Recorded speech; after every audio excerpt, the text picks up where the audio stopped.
see what God will awaken within me. And same thing, you can feel the same.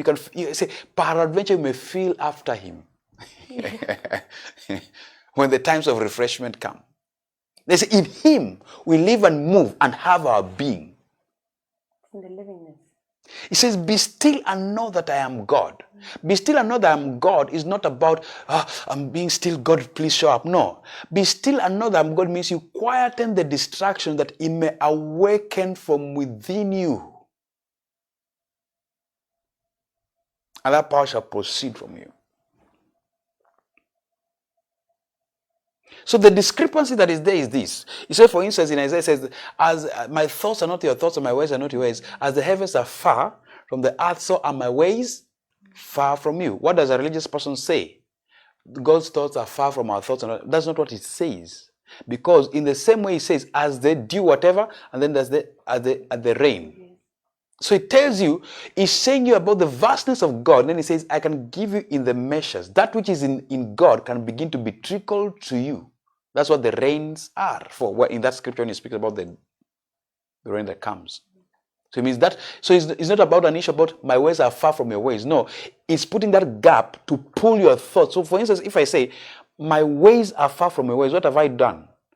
I've projected for you already, and in your visionary aspect you can see, and now you're willing to expand, to reach out to that. Then he says, I can now begin to traverse you into this, because if I don't place that, we'll be stuck there. We think we're talking. Then you're not talking. You're not. But when I show you that you're talking from a place, and there's a particular location, that location is called God. So he says, my way are not your ways, and my thoughts are not your thoughts, as far as the heavens are from the earth. What has he done?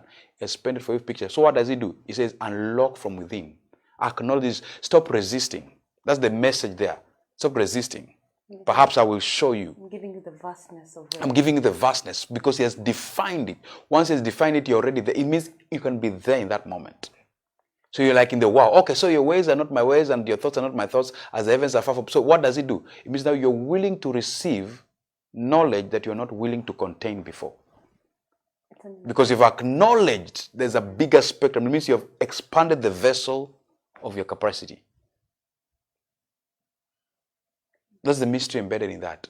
I think even the way you're talking, the New Testament, how now Jesus talks about the vine, and also when you say, when you see me, you have seen the Father. Yes. There's no separation. There's no separation. An invitation into him. Yeah. Okay. And I think the other thing I like I said, the way our Bible has been put and the indoctrination that happened over the ages. Yes.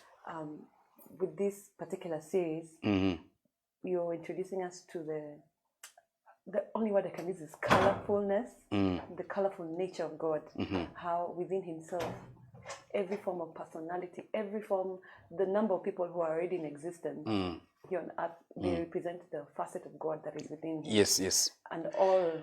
There is a facet of God and the totality. You have to combine. You cannot fully do a facet of God if you're not the totality. That's one of the things that we need now to understand.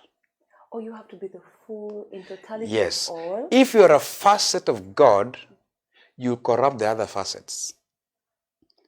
You have to enter. Because you cannot understand something that you are not. Yes. So for instance, we say we are different in graces. Then we try to tell each other, let us coexist. So what are we doing? We're trying to coexist without opening, but without understanding that which I'm saying different in operations is a facet, but that facet I am, but this one is deployed because we're in the time-space continuum to objectify, but I'm in that totality. Including Jesus, he speaks and says the fullness of the Godhead, but Jesus did not deploy the fullness of the Godhead. He deployed Jesus, which is called salvation. He was focused in the entirety of his ministry because why would Jesus be restricted to walk on a donkey if he's the Son of God and the fullness of God? Why would he not just pull a Range Rover at that time and just ride? Or even a chariot. Or a chariot or whatever. Yeah. Why was he restricted in that jurisdiction? Because he is being the Son of God, having totality, is not doing totality.